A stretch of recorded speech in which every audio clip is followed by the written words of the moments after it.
날마다 솟는 샘물과 함께하는 오늘의 큐티 시간입니다. 7월 22일 수요일, 오늘의 말씀은 신명기 12장 20절로 28절의 말씀입니다.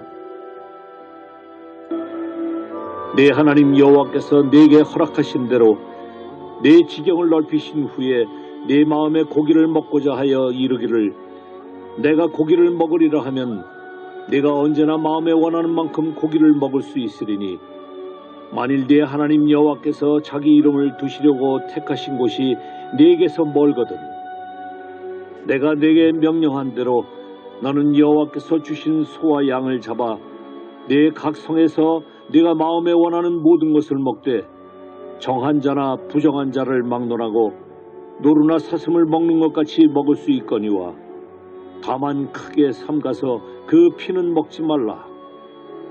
피는 그 생명인즉 네가 그 생명을 고기와 함께 먹지 못하리니 너는 그것을 먹지 말고 물같이 땅에 쏟으라. 너는 피를 먹지 말라. 네가 이같이 여호와께서 의롭게 여기시는 일을 행하면 너와 네 후손이 복을 누리리라. 오직 네 성물과 서원물을 여호와께서 택하신 곳으로 가지고 가라. 네가 번제를 드릴 때에는 그 고기와 피를 네 하나님 여호와의 제단에 드릴 것이요 네 제물의 피는 네 하나님 여호와의 제단 위에 붓고 그 고기는 먹을지니라. 내가 네게 명령하는 이 모든 말을 너는 듣고 지키라. 네 하나님 여호와의 목전에 선과 의를 행하면 너와 네 후손에게 영구히 복이 있으리라. 새로운 아침입니다. 여호와 이레, 하나님은 우리의 필요를 준비해 주시는 분이십니다. 신명기서 5장부터 28장은 모세의 두 번째 설교이고 여기서는 율법을 재해석하고 있다고 말씀했습니다. 이제까지 진행해온 신명기 5장부터 12장 내용에다 각 장 제목을 붙인다면 신명기 5장은 십계명, 6장은 쉐마 이스라엘아 들으라, 7장은 우상 근절, 8장은 물망초, 9장은 목이 곧은 백성, 10장은 다시 받은 십계명, 11장은 이른 비와 늦은 비, 12장은 중앙성소법입니다. 신명기 5장부터 28장을 두 부분으로 나눌 수 있는데 5장부터 11장은 율법의 일반적인 내용들을 크게 설명하고 있다면 12장부터 28장까지는 상세한 율법 조항들을 말씀하고 있습니다. 학자들은 이 부분을 신명기 법전, 듀트라노미 코드라고 부릅니다. 신학자들은 특히 서양 신학자들은 신명기서를 매우 어려워합니다. 내용 자체가 어려운 것이 아니라 서양 신학자들은 어느 성경이든지 성경을 연구할 때는 먼저 구조를 살핍니다. 그 구조 안에서 주제를 찾아내어 연구하는데 신명기는 했던 내용들을 반복하고 또 반복합니다. 동양권 사람들은 사고 자체가 구조적이지 않고 감성적이어서 그럼에도 은혜를 받는데 서양권 사람들은 신명기에서 큰 구조는 세울 수 있지만 반복이 심하다 보니 작은 구조를 잡기가 힘들어한다는 것입니다.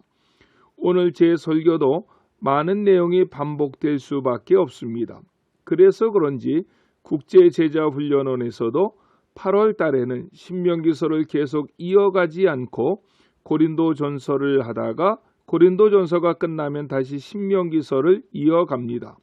저는 오늘 이미 모세가 언급했던 내용들이지만 다시 언급하고 있는 세 가지 주제를 간략하게 말씀드리고자 합니다. 첫째는 중앙성소법에 관한 내용입니다. 이 내용은 앞에서도 여러 번 언급했지만 본문에서도 다시 언급합니다. 중앙성소법이란 이스라엘 백성들이 들어가게 될 가나안 땅에는 곳곳에 우상들이 많습니다. 높은 산에도 낮은 산에도 나무에도 우상이 만연합니다. 그런데 하나님의 명령은 그 땅에 들어가서 이스라엘의 백성들이 하나님을 섬길 때는 이방인들처럼 아무 곳에서나 하나님을 섬기지 말라는 것입니다. 하나님께서 하나님 앞에 예배하는 한 곳을 지정할 텐데 그곳에서만 하나님께 제사하라는 것입니다. 오늘 본문에서도 두 번이나 이런 내용을 언급하십니다. 21절을 보십시오. 만일 내 하나님 여호와께서 자기 이름을 두시려고 택하신 곳이란 내용이 있고 26절에 보면 오직 내 성물과 소헌물을 여호와께서 택하신 곳으로 가지고 가라고 했습니다. 즉 하나님께 제사하려거든 이방인처럼 아무 곳에서나 제사하지 말고 여호와께서 택하신 장소에서만 하라는 것입니다. 거기가 어디입니까? 시온, 즉 예루살렘입니다. 하지만 우리가 잘 아는 것처럼 시온, 예루살렘은 다윗이 기브아 사람들을 물리친 후에 그곳에 성전을 세움으로 그 기능을 발휘했습니다. 예루살렘 성전이 세워지기 전에는 이스라엘 백성들은 실로, 베델 또는 세겜이라는 곳을 지정하여 그곳에서 제사를 했습니다. 그렇다면 하나님께서는 왜 이스라엘 백성들에게 중앙성소법을 제정해 주셨을까요? 세 가지 정도 이유가 있다고 했습니다. 첫째는 가나안 백성들은 자기들이 섬기는 신을 여기저기에다가 신당을 만들어 놓고 섬겼는데 그 이방인들처럼 하지 말라는 것입니다. 둘째는 여호와 하나님이 한 분이시기 때문입니다. 당시 세계 모든 종교는 다신교였습니다. 하지만 여호와 하나님은 유일하신 분이십니다. 그래서 그분 앞에 예배할 때에도 이곳저곳에서 예배하지 말고 한 곳에 모여 예배하게 했던 것입니다. 셋째는 성도 간의 연합입니다. 이스라엘은 12지파가 있습니다. 지파 간의 갈등도 많았습니다. 하지만 예배할 때는 한 곳으로 모여 예배하게 하므로 하나님을 중심으로 한 몸 공동체임을 깨닫게 했던 것입니다.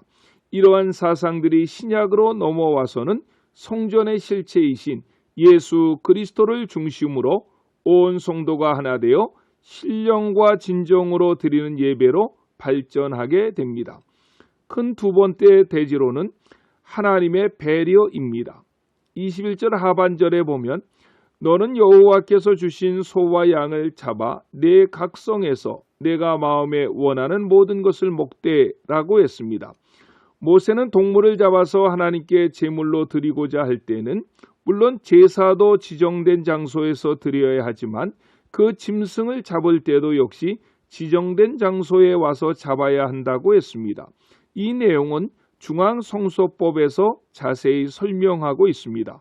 그 율법의 내용을 들은 이스라엘 백성들은 혼돈할 수밖에 없었습니다.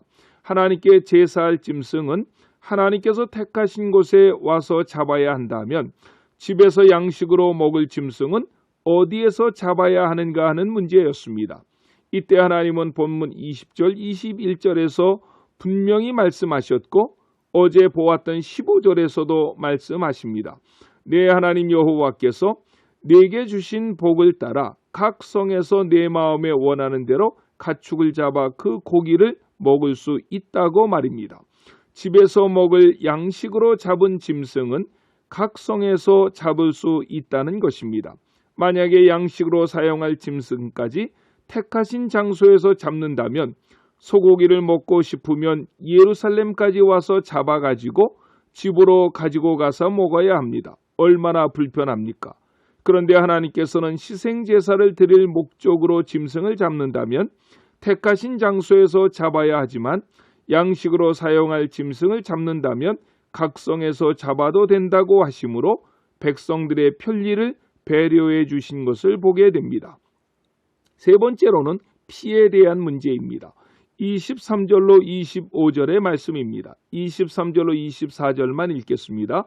다만 크게 삼가서 그 피는 먹지 말라. 피는 그 생명인즉 내가 그 생명을 고기와 함께 먹지 못하리니 너는 그것을 먹지 말고 물같이 땅에 쏟으라고 했습니다. 하나님은 피는 먹지 말라고 명령하십니다. 왜 피를 먹지 말아야 합니까? 생명은 피에 있기 때문입니다. 이것은 생명 존중 사상이고 생명의 주권은 하나님께 있음을 보여주는 것이기 때문입니다. 그래서 노아 홍수 때 방주에 있던 노아 가족 8명이 홍수가 끝나고 방주 밖으로 나왔습니다. 모든 식물은 다 죽었습니다. 이제 방주 안에 있던 동물을 잡아서 먹는 육식을 인간들에게 처음으로 허용합니다. 그때에도 하나님은 육식은 허용하셨지만 창세기 9장 4절로 5절을 보면 피째 먹지 말라고 하셨습니다. 이처럼 하나님은 피를 생명의 근원으로 보신 것이고 뿐만 아니라 장차 오실 그리스도를 내다보게 하십니다. 우리의 구속은 예수님께서 십자가에서 흘리신 보혈의 공로를 통해서 임을 우리에게 보여주고 있는 것입니다. 결론적으로 모세는 28절에서 매우 중요한 내용을 다시 한번 강조합니다. 이 모든 말을 듣고 지키면 내 후손에게 영구히 복이 있으리라고 말입니다.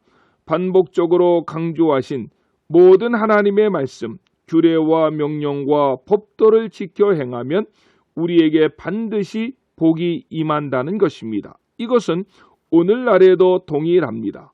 오늘 하루의 삶에서도 하나님의 말씀을 듣고 지켜 행하는 우리 모두가 되심으로 하나님이 주시는 영육간의 풍성한 복을 받아 누리시는 저와 여러분들이 되시기를 예수님의 이름으로 간절히 축원합니다. 기도하시겠습니다. 사랑해 주님 감사합니다. 하나님은 때로는 우리의 귀가 따가울 정도로 하나님의 말씀과 규례와 명령과 법도를 선포해 주십니다. 그때 혹시 우리는 또 그 이야기하면서 그 말씀을 경홀히 여긴 적은 없는지 되돌아보게 해 주시옵소서. 하나님의 말씀이 선포될 때에 그 말씀을 들을 수 있는 귀와 마음을 주시고 행할 수 있는 손과 발을 나와 후손들에게 주셔서 듣고 행하는 자에게 약속하신 모든 복을 받는 우리와 우리들의 가문이 되게 해 주시옵소서. 오늘 하루도 이 나라 이 민족을 지켜주시옵소서. 예수님의 이름으로 간절히 기도드렸습니다. 아멘.